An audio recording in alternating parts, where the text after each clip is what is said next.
अहाना के मन में हमेशा से यह बात रही है कि रिश्तों में आई दरारों को भरना चाहिए, चाहे इसके लिए कितनी भी मेहनत क्यों न करनी पड़े।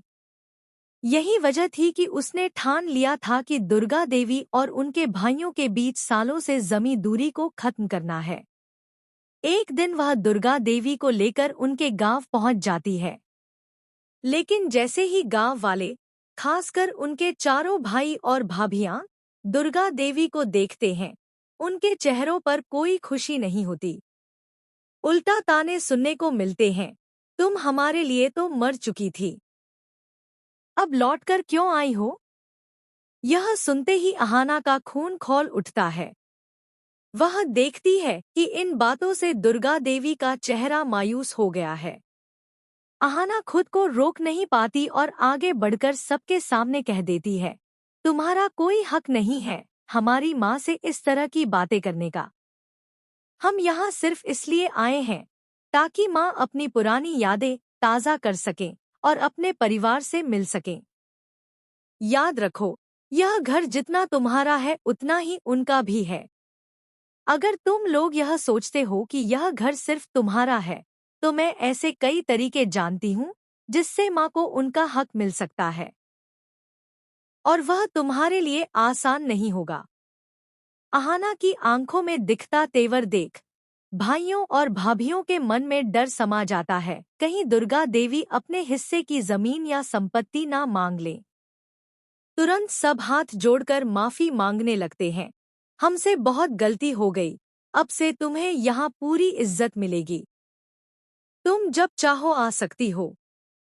दुर्गा देवी की आंखों में नमी और चेहरे पर हल्की मुस्कान लौट आती है। वह कहती है, मुझे यहाँ से कुछ नहीं चाहिए, बस प्यार चाहिए। यही मेरी सबसे बड़ी संपत्ति है। यहाँ मम्मी पापा और तुम सबकी यादें बसी हैं। इस पल में दुर्गा देवी के दिल में अहाना के लिए सम्मान और भी गहरा हो जाता है।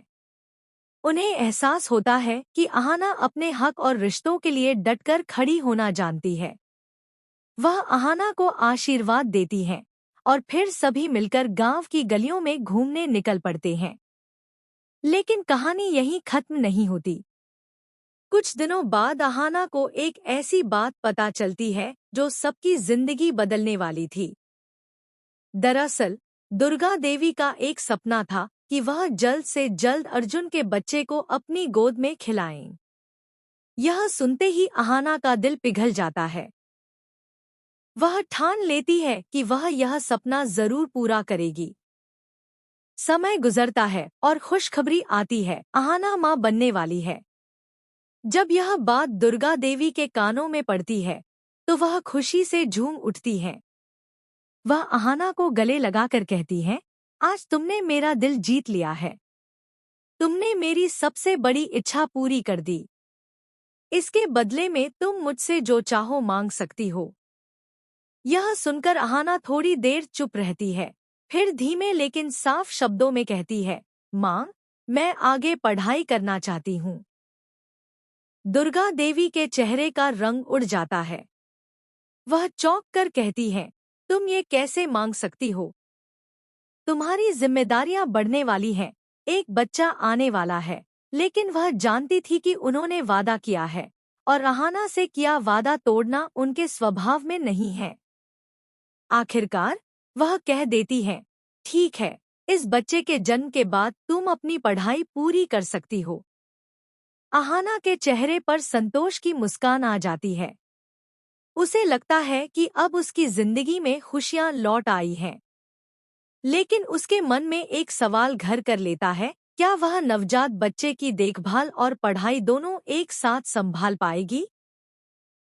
यह चुनौती आसान नहीं था,